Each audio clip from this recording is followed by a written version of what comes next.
India India છે. અરે ગીરમાં બાપુ નિશાળ ગીરમાં સંખ્યા ઓછી હોય છોકરાઓની, પણ સ્કૂલ ચાલતી હોય. હવે ઇન્સ્પેક્શન આવવાનું હતું, બહારની તપાસ આવવાની, એટલે અગાઉ કેવરાવી દીધેલું. કારણ કે ગીરમાં તો અગાઉ જ કેવરાવવું પડે. તુલસીશ્યામ બાજુ કે બાજુ સાહેબ ઉતરે પછી લેવા જવા પડે, કારણ કે ત્યાં તો હાવ જ હોય, વાહન હોય નહીં. એટલે અગાઉ કહી દીધેલું કે તમે મને બસ સ્ટેન્ડેથી એકચ્યુઅલી લઈ જાજો. એટલે સાહેબ આવવાના હતા એટલે ખબર હતી. એટલે નાના નાના છોકરાઓને 10-10 રૂપિયા સાહેબે આપી દીધા. બધા કાલે નિશાળો આપણી સ્કૂલ આખી ભરાઈ ગયેલી હોવી જોઈએ. એટલે બધા છોકરા 10-10 ખિસ્સામાં નાખીને બેસી ગયેલા. એક ગળે એક બગડે બે યા. ઓલા સાહેબ આવ્યા.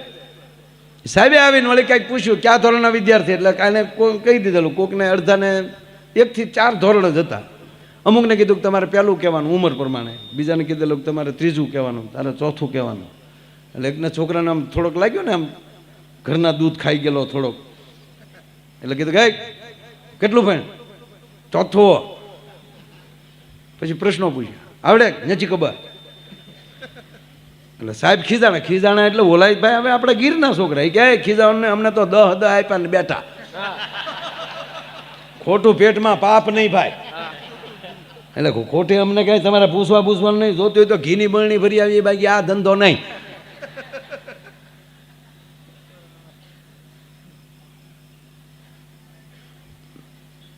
વર્ગ શિક્ષકને બોલાય કે આવી રીતે બેસાડે કે સાહેબ ખોટી વાયડે ની અમને 50 આપ્યા. આચાર્ય ઢીલા પડી ગયા એટલે આચાર્ય પરાણે સાહેબને લઈ ગયા ઘરે. બાજુમાં નેહડામાં જમાડ્યા, નાનું એવું કવર કરી દીધું 10-11 હજારનું. કે સાહેબ હવે જવા ગયો ને બધું, હવે આમ એકચ્યુઅલી બધું આમ હાલતું જ ભાઈ છે, જવા ગયો ને હવે. એ કે કાંઈ વાંધો નહીં એમ કરીને બસ સ્ટેન્ડે મૂકવા ગયા. બસમાં ચડીને સાહેબે કીધું આ સારું છું, હું હતો 11માં માની ગયો, ઓરિજિનલ અધિકારી આવ્યા તો શું થાત? આખો ઘાણ એવો નીકળ્યો. બોલો આમાં ક્યારે કોણ કોની ડોકમાં ગાળિયા નાખે નક્કી નથી સાહેબ. ગુણતા ભાગતા બાકી મેલતા આખો ભાવ મેં ગાળ્યો, છેવટમાં શૂન્ય તણો સરવાળો. જે રીતે કોઈ આયે કોઈ જાયે ये तमाशा क्या है, समझ में कुछ नहीं आता ये दुनिया क्या है, आने वाले चले जाते हैं वापिस लेकिन जाने वाले नहीं आते ये तरीका क्या है, और जब सांस की डोरी टूटेगी तब दोस्त तेरा यूं बोलेगा. જ્યારે ખોળિયા માલી પ્રાણ વ્યા જાય, શ્વાસ પૂરો થઈ જાય, जब सांस की डोरी टूटेगी तब दोस्त तेरा यूं बोलेगा कि अब जल्द ले जाओ इस ढेर में रखा क्या है.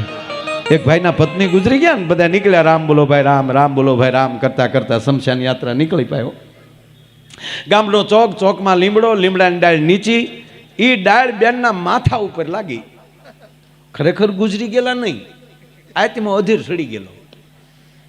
પણ આવડાય બધા જેમ આવડાય શું એના ઘરના કીધું કે ઉભળ એ ટોકર લાગીને બેન બેઠા છે વાહડા પકડીને, ચાલી જાવ એ રોઈ આવ, તમારું નરકમાં સારું નહીં થાય. એ શોખ માલિક પાલખી પાછી આવી, શેરી વળાવી સજ કરું ને ઘેરે આવો ને. બેન 7 વર્ષ જીવ્યા, 7 વર્ષ પછી પાછા ગુજરી ગયા, પાછા આમાં પાલખી નીકળી, રામ બોલો ભાઈ રામ, રામ રામ બોલો ભાઈ રામ, રામ.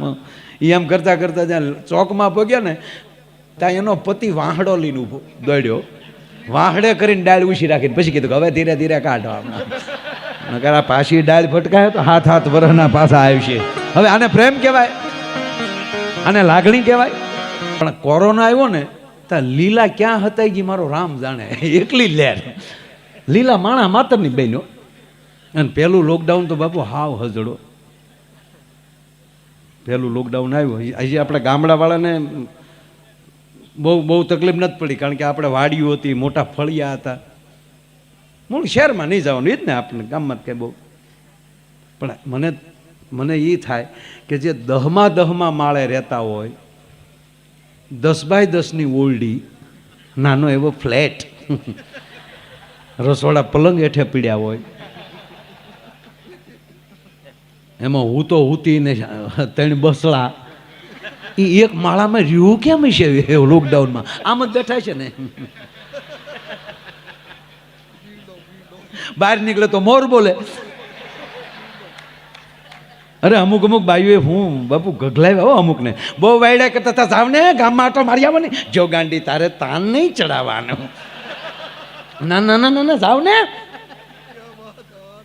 મારા ભાઈ નહીં તમે મૂછું મળતા હતા આમાં, કા જાવ તો આટો મારો તો નહીં. જો એવું ન કરાય, આપણે સરકારના નિયમ પડાય લે. એક ભાઈને મેં કીધું કે બહાર નીકળો છો, મને કે માયા ભાઈ બહાર નીકળી તો મોર બોલે, એની કરતાં ઘરની કોયલને ન હાંભળ્યા કરીએ લે. શું માણસ તૈયાર થઈ ગયો તો સાહેબ.